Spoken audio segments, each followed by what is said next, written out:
أعوذ بالله السميع العليم من الشيطان الرجيم بسم الله الرحمن الرحيم الحمد لله رب العالمين وبه نستعين وصلى الله على محمد وعلى الطاهرين وعلى الله عليهم أجمعين من الآن إلى قيام يوم الدين آمين رب العالمين بسم الله الرحمن الرحيم اللهم كن لي وليك الحجة ابن الحسن صلواتك عليه ورباه في هذه الساعة في كل ساعة وليا ورافدا قائدا وناصرا ودليلا وعينا حتى تسكن وحدك وتمتع فيها طويلا يا صاحب الزمان أدلكني ولا تولكني يا صاحب الزمان أدلكني ولا تولكني يا صاحب الزمان أدلكني ولا تولكني.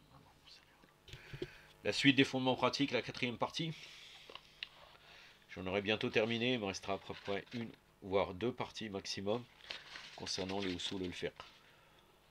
Aujourd'hui, nous sommes dans le sujet de l'irtiyat. Et après, il nous restera et-tahrir.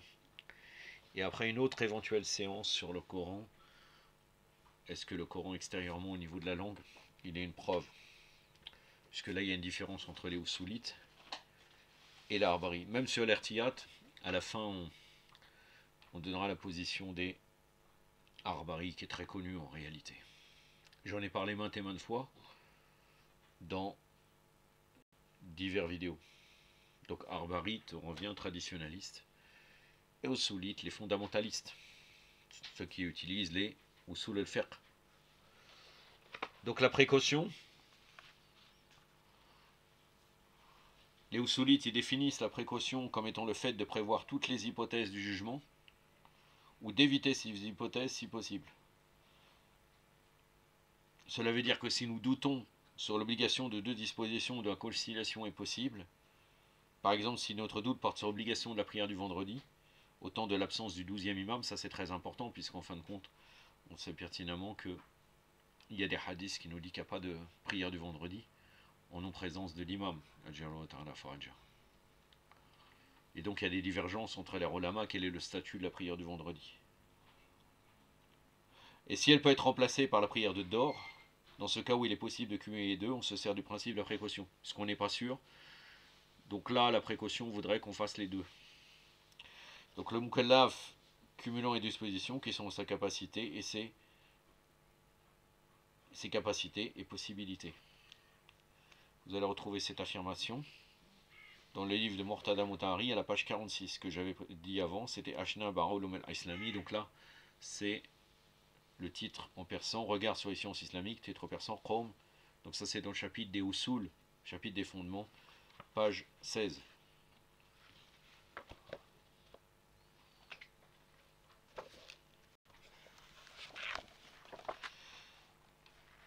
Donc l'application de la règle de la précaution, elle a pour but de s'assurer de l'accomplissement correct d'une responsabilité légale ayant un objet à identifier parmi plusieurs autres. Vu qu'il y a plusieurs choix, la précaution nous permet d'appliquer ce qui serait éventuellement le plus difficile. Vous allez retrouver ça dans le livre de Muhammad Taqi al-Hakim à la page 495. Une référence que je vous ai donnée maintes et maintes fois. Et l'usul al-am, il-fiqh al-muqam, les fondements généraux de la jurisprudence comparée, édition Dar al-Andalus, Beyrouth, 1979.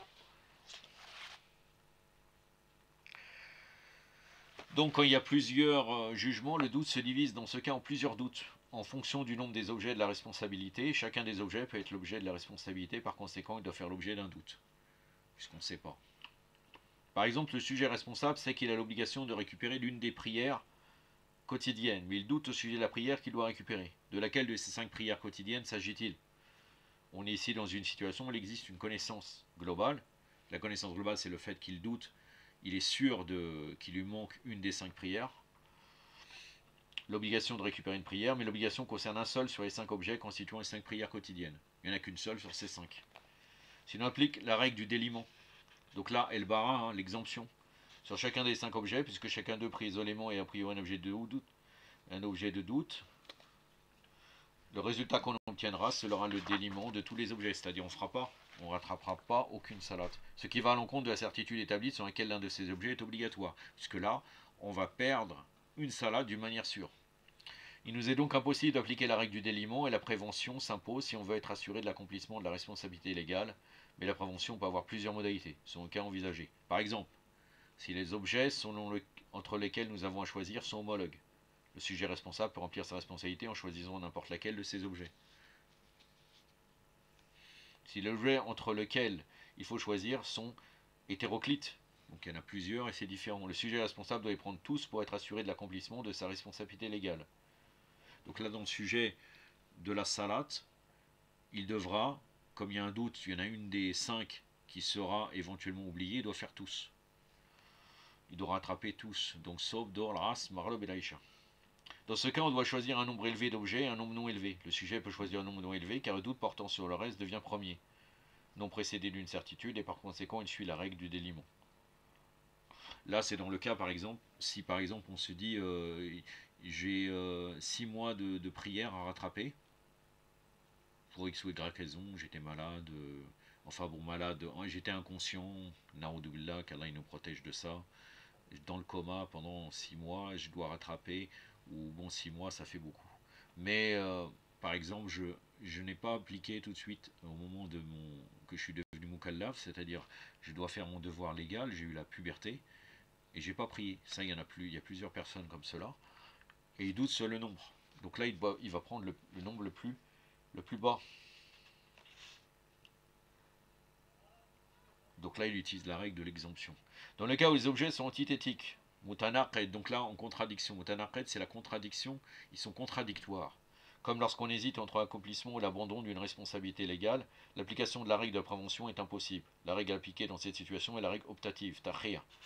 Et on en reviendra sur ça, dont on parlera plus tard. Il y a le choix. Dissolution de la connaissance globale. Inhilal. Donc là, ijmali, donc la connaissance globale. Inhiyal, c'est la dissolution. Dans le cas où la responsabilité légale a des objets indéterminés quant à leur nombre, la connaissance globale de cette responsabilité se dissout pour se transformer en une connaissance de détail. Elm tafsili. Le sujet responsable arrive à connaître un certain nombre d'objets comme étant des objets de la responsabilité légale. Mais il reste dans le doute dans la mesure où il doute au sujet de l'existence ou de la non-existence d'autres objets susceptibles d'être concernés par la responsabilité légale. Il ne sait pas si telle ou telle chose, finalement, elle fait partie de son devoir ou non. Et d'autres, il en est sûr. Donc ce doute continue à être considéré comme premier, non précédé d'une certitude, même après la connaissance des objets susceptibles d'être le complément des objets concernés par la responsabilité légale, et ceci jusqu'à preuve du contraire. C'est-à-dire que ces choses-là qu'on n'est pas sûr qu'il doit faire son devoir sur ces points-là, il n'est pas responsable. Et le doute existe. De cette façon, la connaissance globale de la responsabilité légale se transforme en une connaissance de détail de cette même responsabilité. Vous allez retrouver cela dans le livre de Mohsen el-Hakim, Aqa'iq al-Usul, les vérités et les fondements, édition Maktabat el-Basirati, Iran, 1952. Le tome 2, page 243. Par exemple,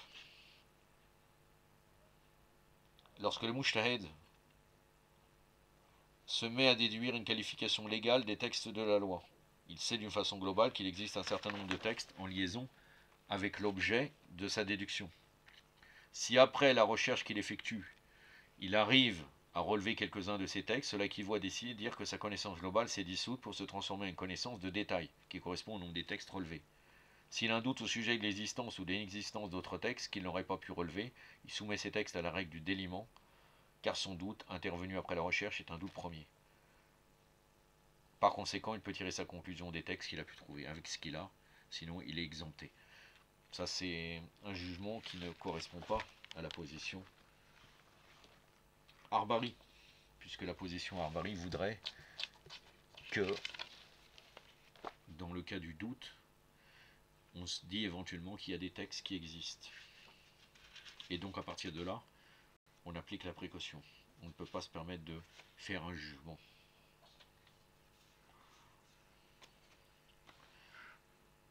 La prochaine fois, ça serait la règle optative. J'ai une petite remarque dite par Cher Mortada Motahari, pardon. Donc les Usulites, ils ont cité des arguments du Coran et de la Sunna, mais ces arguments n'ont pas suffisamment de force pour que ce principe fasse l'objet d'un consensus, bien qu'au courant parmi les chiites, les arbarites s'y soient systématiquement attachés. Donc la précaution. Al-Hakim nous dit, il a divergé, ils ont divergé sur l'adoption de la précaution en tant qu'argument. Et la majorité des Usulites ne le considèrent pas comme tel que dans des contextes particuliers. Puisque pour eux, ce qui passe avant, si on n'a pas de texte, c'est le bara, l'exemption. Alors que les Arbarites n'ont pas observé la même attitude. Les Arbarites appliquent, si on n'a pas le texte, la précaution. Ça, c'est dans le livre de Mohamed Taqi al-Hakim, page 495. Et le Usul al-Am, les Ferq al-Muqaram, Beyrouth, 1979, deuxième édition. J'en ai terminé avec cela. La prochaine fois, Inch'Allah, nous serons dans le Tahrir, et ça sera l'avant-dernière leçon. Peut-être même, les fondements pratiques seront terminés, donc on sera dans un sujet éventuellement autre. Donc j'aurai tout mon temps, ça sera un sujet seul, sans une série, mais ça sera toujours dans Usul al-Fiqh. Et je laisse la porte ouverte après, pour éventuellement retraiter certains sujets. Ça m'est arrivé déjà, par exemple dans la série La mort et les étapes de l'au-delà, j'avais rajouté un ou deux de mémoire, une ou deux vidéos. C'est pareil pour par exemple les leçons de Najal Balara, j'ai une série sur cela. Quand je trouve d'autres choses, je rajoute, même s'il y a une longue période. C'est une série que j'avais faite, mais le sujet est toujours ouvert. Même le sujet de Usul al-Fiqh est ouvert, suivant les recherches, etc. D'ailleurs, j'ai à peu près une idée de ce que je pourrais éventuellement parler à l'avenir dans le Usul al-Fiqh, mais là n'est pas encore la question et j'ai d'autres choses, Inch'Allah, en préparation. أكتفي بهذا القدر وصلى الله على محمد وعلى آله الطاهرين والسلام عليكم ورحمة الله.